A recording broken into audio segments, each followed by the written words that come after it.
before, is basically it's how do the souls receive sense input from external world. They have 5 senses. It goes to the brain, it goes to the mind, and then the soul receives that information and says, yes, I am conscious of this knowledge.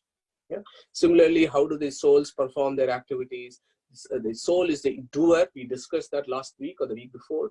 He's a doer, and he uses his intellect, his mind, sends information to the brain, and from there to the various karma indriyas, and he does various actions.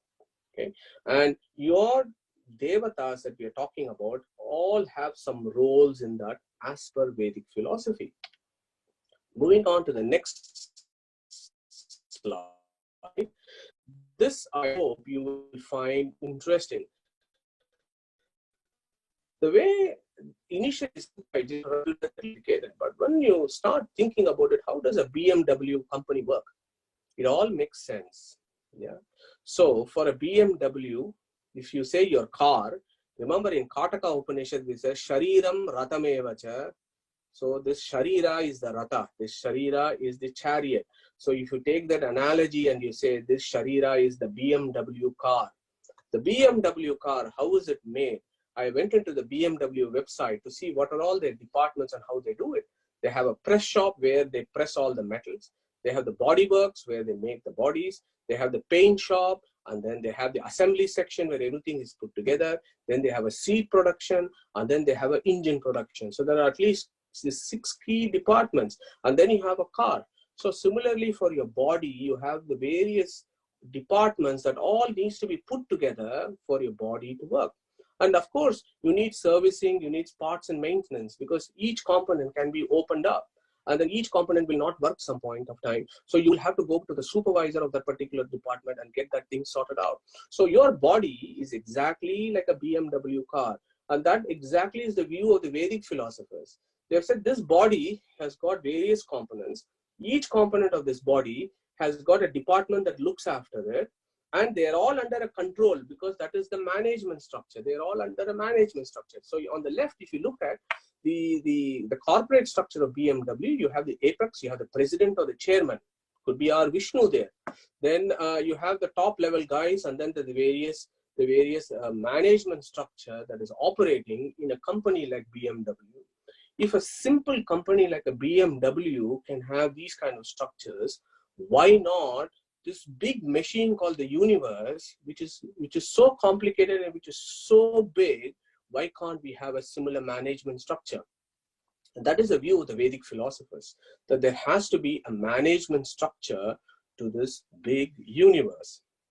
So my view on this, the way I think about this, is Vishnu is the chief executive, Lakshmi is the chief financial officer, Brahma is the chief operating officer, and from Brahma goes the management hierarchy of running this universe.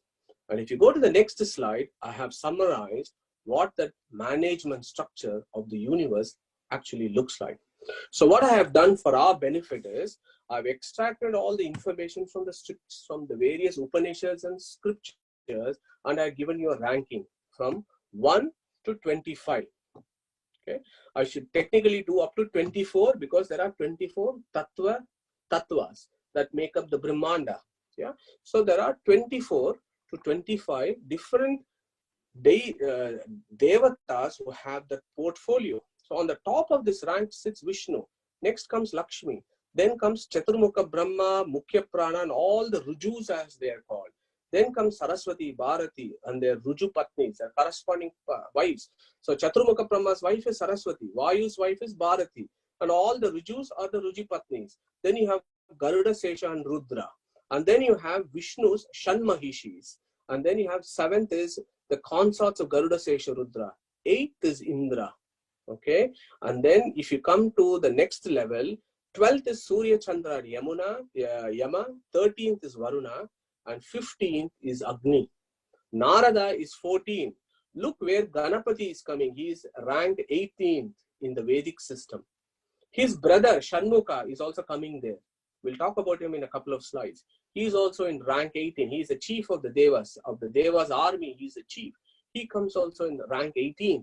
Then it's so on. So the Vedic philosophy is quite interesting, that it talks about this management structure, which is the Vedic Pantheon. and it gives them ranking and says, this is where they all come. Yeah, it is up to us to accept it or not. But if we believe Vedas is our supreme source of knowledge, everything that comes from the Vedas is authentic and confirmed, then we will have to take this as the Vedas say. If you look at Aitareya Brahmana, it says, Agnir Vai Devanam Avamo Vishnuhu Paramaha Tad Antaraha Sarva Devataha. That is a verdict from Aitareya Brahmana. So it says, Agnir Vai Devanam Avamo. Why? Because he is rank 15. Vishnuhu Paramaha. Why? Because he is rank 1. Tad Antaraha Sarva Devataha. And all others are in between these. Vishnu and Agni is what Aitareya Brahmana's verdict. Taitareya Samhita also says the same thing.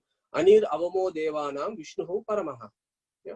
So we take our evidence from the scriptures to say this Vedic pantheon is.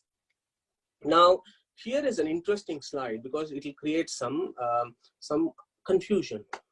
But there are so many gods. If you look at the Vedas, if you look at Rig Veda, there are so many hymns for various deities. So on the left, I have listed the number of hymns. If you look at the Rig Veda, Agni has 289 rigs for him. Indra has 289. Agni has 218. Vishnu has 6. Rudra has 5. Does that mean Indra, who's got the maximum number of hymns, is the supreme god of the Vedas? No. The verdict is very clear there, and I put it in red. The importance of Vedic god is not to be measured by the number of hymns devoted to them or by the extent to which they are invoked in the thought of the rishis, but by the functions they perform. Look at what Rig Veda describes about Vishnu. Tad Vishnoho paramam padam sada pashyanti surayaha Vishnu Nukam Virnani Paro Vacham Yaha Parthivani Vimame Rajamsi Paro Matraya Tanva Vridana Natve Mahitvam Manvashnuvanti Nate Vishnu Jayamano Najato Deva Mahimnaha Paramantamapa. So Rig Veda is saying, oh, this guy is so big, nobody can know about him. He is the supreme. All the ones in Moksha are looking at him and praying him and so on. That's what the Rig Veda is saying. And then Kataka Upanishad says, Tad Vishnu Ho Paramam Padam is exactly saying what the Rig Veda is saying. Yeah. So Taittiriya Upanishad, for example, the Shanti Mantra, Shanno Mitraha, Sham Varunaha, Shanno Bhavati Varyama, Sanno Indro Brihaspati, Shanno Vishnu Rukramaha. Vishnu Yonim Kalpyate Brihadaranyak Upanishad. Let's think about our own Bhagavad Gita. We have done the chapter 7 recently. Veda Vyasa is saying, Mattaha Parataram na anyat kinchid asti dhananjaya. There is nothing that is bigger than me.